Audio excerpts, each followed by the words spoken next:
Hi, I'm Heather from Bad Hen Coffee. I'm the head roaster, and today we're going to see how to roast coffee at home.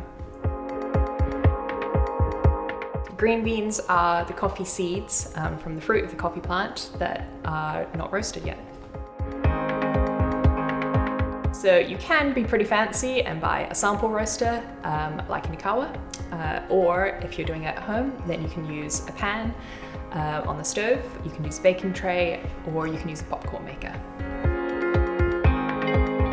When you're roasting your beans at home, you're going to want a way to control the temperature. The beans are going to want to get to at least 200 degrees, so choose something that lets you do that. And you're also going to want a way to agitate the beans and mix them around while they're roasting to get a more even cook. So the beans are going to start green and then get a little bit more golden and then quite yellow. So this stage is called the drying phase, and it's where you bring out more of the acidity in the coffee. And you tend to get quite a grassy hay-like smell at this stage. At the second stage, they'll go from yellow to a bit more brown. They'll start to smell a little bit toasty, and this stage is called the Maillard reaction. It's where the proteins start reacting with the sugars. So once the beans reach an internal temperature of 200 degrees, the moisture that's in them will become steam and burst open, creating what's called first crack. So the beans will expand and create a cracking sound, exactly in the same way that popcorn does. And this is the start of the development phase. So if you stop quite soon after first crack in the development phase, then you'll get quite a light roast. If you continue a little bit further, then you'll have more caramelization of the sugars, and you'll move more into a medium roast.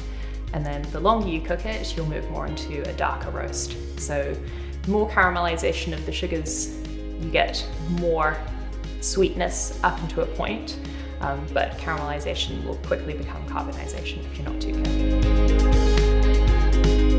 You're going to want to try and stop your beans just before you think they're done, because they'll have latent heat in them and they will continue to cook, but you're also going to want to cool them as quickly as possible.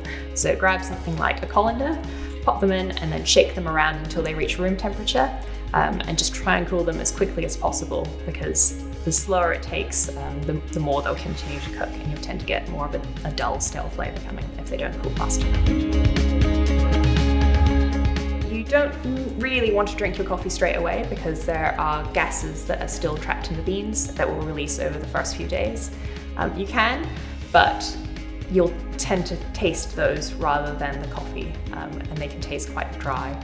So if you can be patient, then it's best to store them, but if you're storing them in an airtight container, just release the gases every day. We have had some explosive incidents in the past. They tend to taste best maybe 3 to 5 days after roasting.